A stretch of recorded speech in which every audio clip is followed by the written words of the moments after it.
Are you embarrassed? I didn't know. You have to speak loud because they won't know no one will be able to hear you. I know that.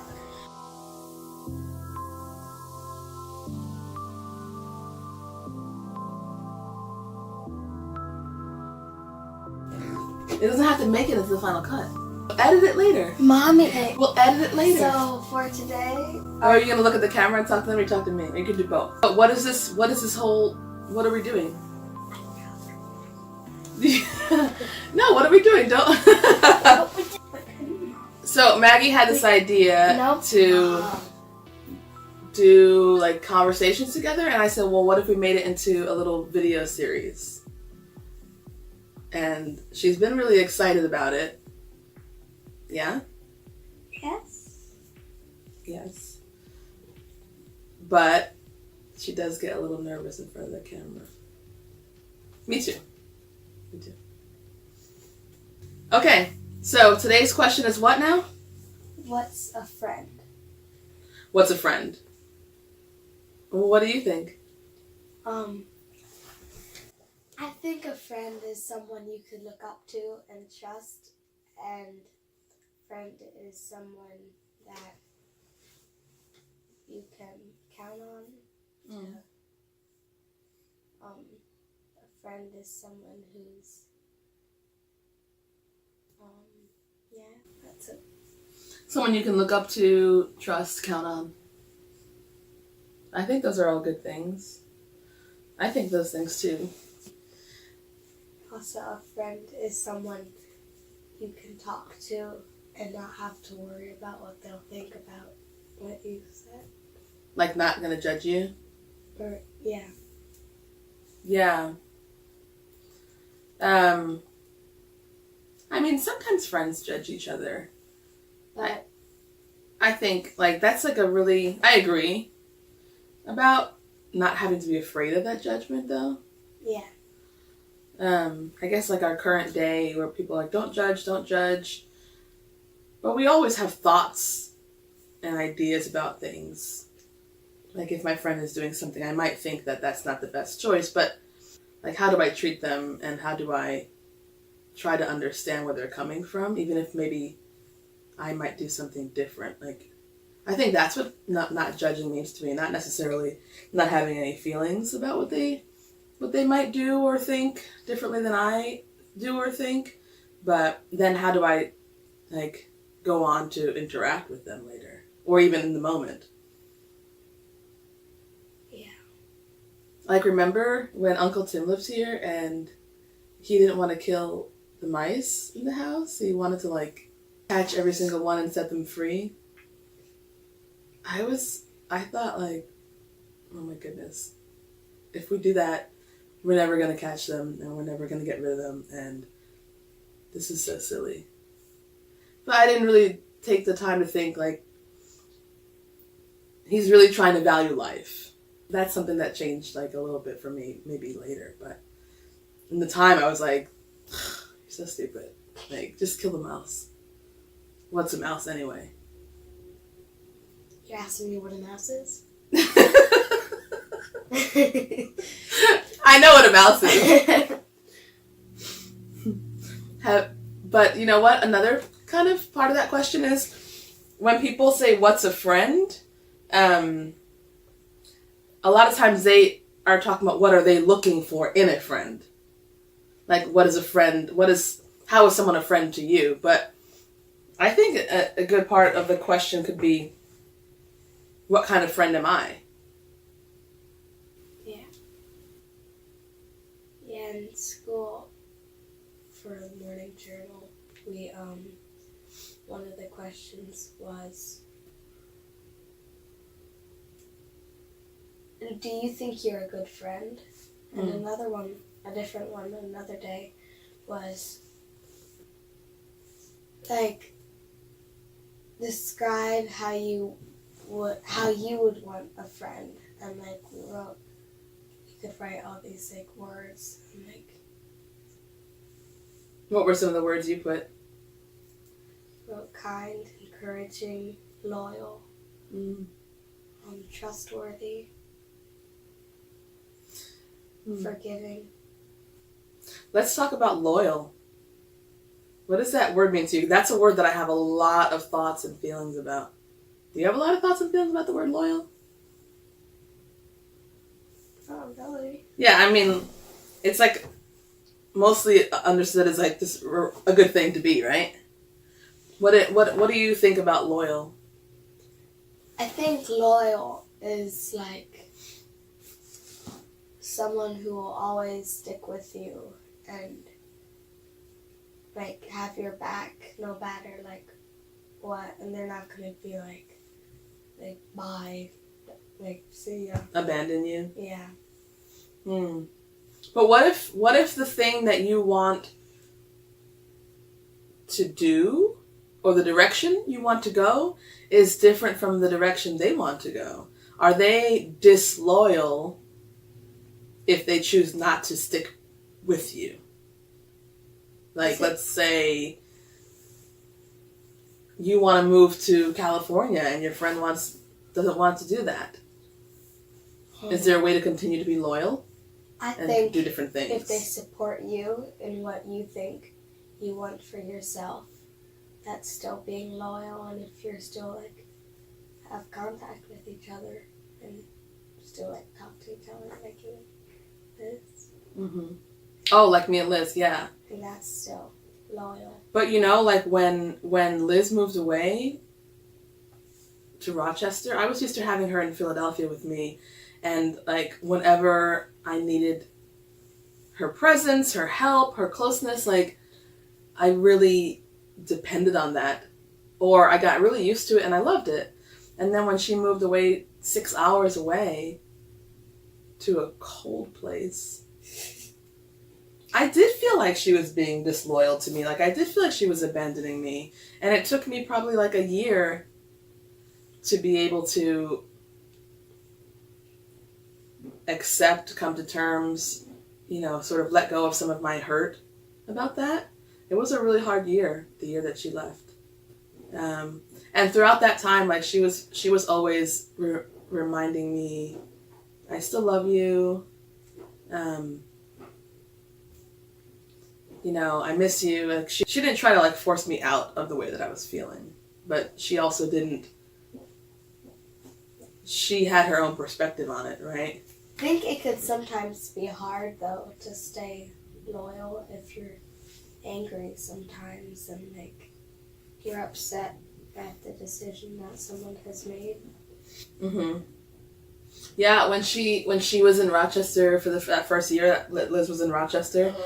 Okay, so the first year? Yeah, the first year that Liz was in Rochester, you were talking about how it's hard to be loyal when you're angry, and I was pretty angry, and I remember she was telling me about something that was going on in Rochester, and I was like, I wish I could bomb Rochester off the whole map.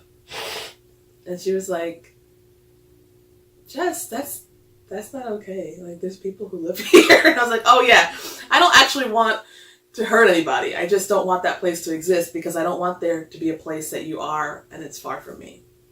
And so she like pushed back. She was like, that's not a cool thing to say. Like, we don't talk about like bombing people off the face of the earth. And I wasn't talking about the people. I just meant like, I wish this place wasn't a thing. Like, it wasn't a place that you would go to. But what if someone asked you to be loyal to them and it means being not loyal to yourself? Well, I think, like I said before, how? Like... So,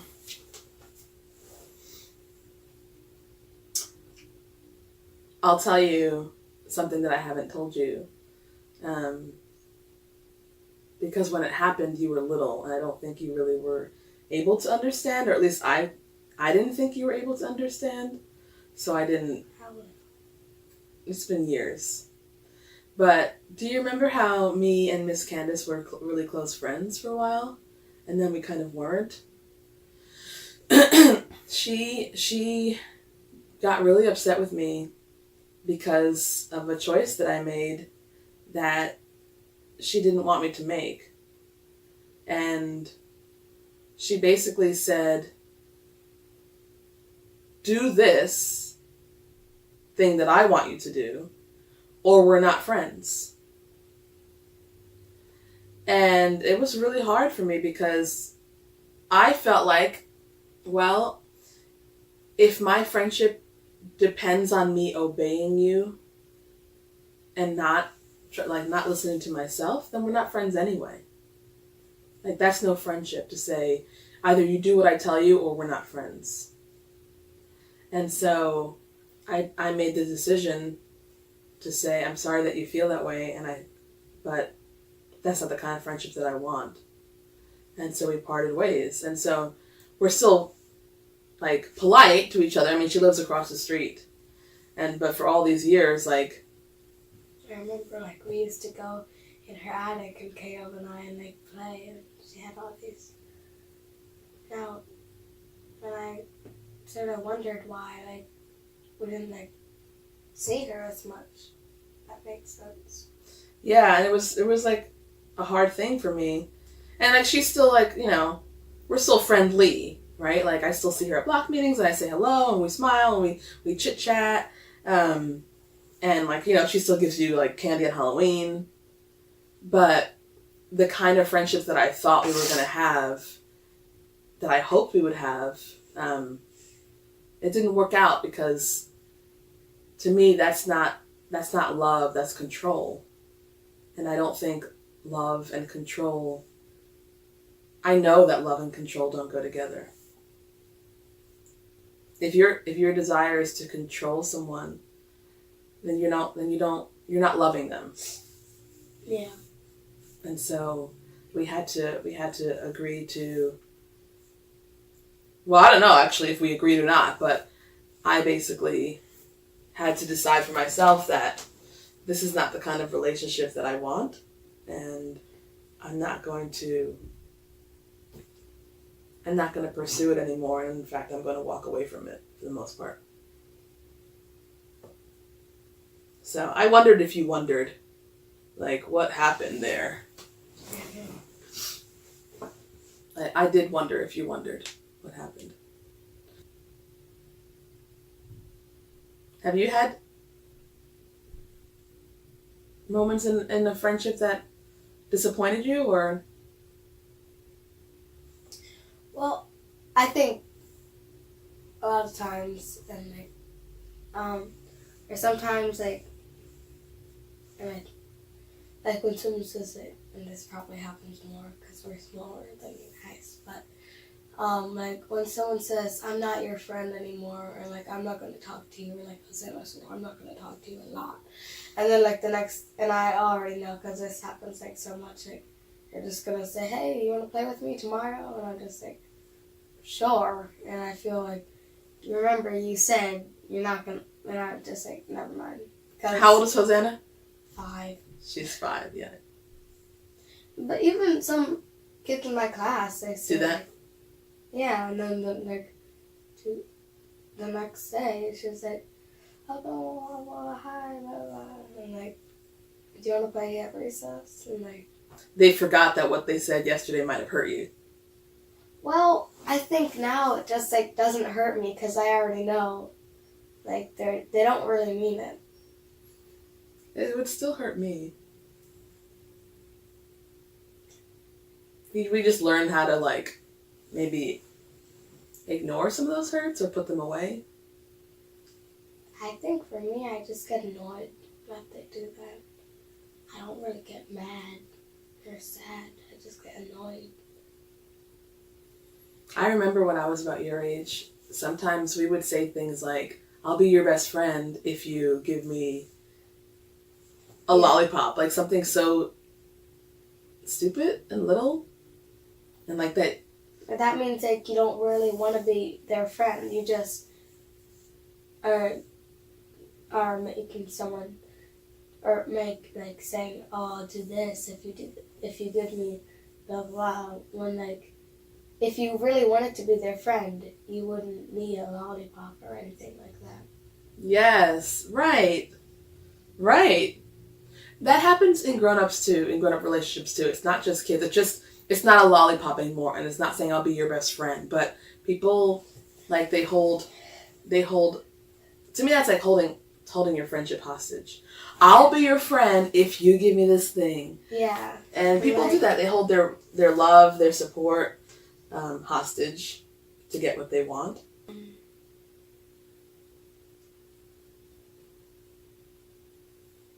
How, if you're like generous, Yeah. say, and like there's something really precious to you, Yes. and someone like says like, oh, can I have that? Like, and they really want it. Like, what would you do? Oh, you're my daughter. You're my daughter. I think, so what I've learned in my 37 years of living is that I really want to be loved. And the way that I sort of navigate, that desire is by loving others. So I think in my mind and in my heart that if I love you the way that I want you to love me, that you'll do it too. And that's not always true. And what I've also learned is that I have to be able to distinguish, like, when I'm loving someone genuinely and when I'm loving someone because what I want is their love in return. And so I think in that situation, I would have to ask myself, like, do I really want to give this to this person? Is it going to bring me joy, to bring them joy in this way? Or is it like, I'm doing it so that they'll feel good and maybe they'll be good to me? And I feel like sometimes if, like, they asked for this thing, and then, like, when I give it to them, they don't even use it. Like, they just think it's cool in that moment. Like, I do that, too. I was like, oh, that's so cool. And then finally, like, when I've had it, like, I don't really use it at all. Yeah, so that would be a good, you know what a litmus is? A litmus test? So they are these, like, in science class when you get to maybe higher grades, you can have this little test strip and you can dip it into like whatever the substance, the chemical is, and it will turn a color. And it indicates something to you. Like if it's blue, it means that it's whatever. Like maybe it tells you the pH, whether it's acid or it's basic. Checking for something can indicate something else, right? So a good litmus test for whether you actually are feeling generous or you're just doing it because you're afraid to say no, or you want them to treat you a certain way because you're giving them something. Yeah. You could ask yourself, am I going to be angry at this person if they don't appreciate the gift, if they don't use it the way that I want them to use it, if they don't use it at all? And if the answer is yeah, I'm going to be angry, then it's control. Yeah, it's not generous. It's not generosity because the giving of the gift is based on whether they do what you want them to do. Yeah. Yeah. And then you shouldn't give it. What? Then you shouldn't give that gift. If you're only giving it to control them. Yeah. And then it's really more honest to say, I'm sorry, but I'm going to keep this. I do want to keep it. And they might have feelings about that, Yeah. Has that happened to you? Every time Hosanna comes over. Like, She wants something. everything I have, she wants. Little cousins. Yeah, so But she's only in pre-K. she's only in pre-K. But you could practice your no's. You can practice saying no. And she might have a fuss or a tantrum. And then you can get help from a grown-up, like, okay, what do we do? Or you can see if you can redirect, like, okay, well, let's go do this other thing. Yeah. Or maybe you can think about in advance before she comes, like, what are some things that maybe I would want to give to her? So if she asked for this thing, like she asked for your $100 bill, you could say, I can't give you that, but I was thinking about you, and I had this over here that I was hoping to give to you. And then you can explain why you like that thing and why you think she might like it. Like, prepare. Yeah. But you wouldn't want it if you don't prepare yourself, or if you find yourself giving her things that you don't want to give her, my concern would be that you would start to feel grumpy at her all the time. Because really you're frustrated about this thing, and you're frustrated about this thing and this thing, and then even when she's not acting like that, you're still frustrated about those other things, and that's not good for a relationship. Mm. And you and I think we can hold on to our grumpy sometimes. Like, I'm still grumpy about something that happened 3 days ago. I was gonna say something, but it doesn't have anything to do with friendship, so. Say it anyway. Well, when you were talking about Hosanna, I feel like it's also hard for me because every time, like, Hosanna needs mommy, or, like, Hosanna, and, like, we're having teams and things, Hosanna is always on, like, if it's just us kids, the Becklets and Caleb and I, like, Hosanna needs to go downstairs, it's always me who has to take her. Because, like, I guess, like, yeah, I always, like, she's always with me, and, like, she's from, and, like, it's hard, because, like, it could just be hard, because, like, and she always does want to go with me. She doesn't want to go with Luke, Samuel, or Caleb. And sometimes I just need a break, but they don't want to do that. Mm.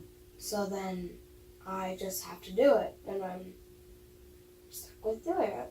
So I have to do it, take her to the bathroom or whatever. Then I tell them that too, like, how come it's always me who has to do this thing? They're like, well, because you're her older cousin, and you take care of blah, blah, blah. And because you're a girl. And because I'm a girl. But right? Because they're older than her. Everyone's older than her. I know. But you're the only girl that's older than her. I think that's a big part of it. But they could still help out. Like, Hosanna always has to be on my team for. Sure. Do you think it's fair that it's because you're a girl? I mean, Hosanna's their sister or cousin. It's not. I mean, I understand when Hosanna sleeps over, she sleeps in my room. But when, like, we're just, like, having teams or, like, anything like that, or, like, take her downstairs, it's always me. And I don't think that's really fair because it's not anything that has anything to do with that now. Sleeping with me makes sense. Mm-hmm. But, yeah. Do you think there are ways that you can talk about it? Like, what would your goals be in terms of, like, getting the situation to be in a place where you feel better about it? Is it like, I don't want to do any of this, or I don't want to do all of it, or something in the middle? I'm fine with doing some of it, but it can be hard with doing all of it. Because, I mean, yeah. Do you think they do any of it at home? Because they live with her. They probably do, Mm-hmm. but when us kids are playing together, she's with me. Then she asks for you? Yeah, like she gets upset, like, how about you're on Caleb's team? No, I want to be on your team. But Hosanna, I'm always on your team. Can you be on someone's? Right. Mm-hmm. Yeah. I have anything else to say about it? Well, I don't have any answers about that just yet. I will be thinking about it. All right, well, let's think about it. I think we forgot to say, we didn't even, say anything. We just started, what's the question of the day? We didn't even say, what's the talk with mom or anything. We just started. Welcome to A Talk with Mom. A Talk with Mama. That's right. I have officially requested that my kids never call me mom, that they only call me mama, because I don't want to be mom. I want to be mama forever. You ready to be done with the show? I have What? I have nothing else to say. You have nothing else to say? Okay. Thanks for chatting with me today. Yeah. Can I get a high five? Next one should be Next week, it's next week. whenever we do this again, Is coming up, what do you think about your body? what do you think about your body? Ooh, that'd be a good one. That'd be a great topic. Okay. See you See you all next time. whatever it is.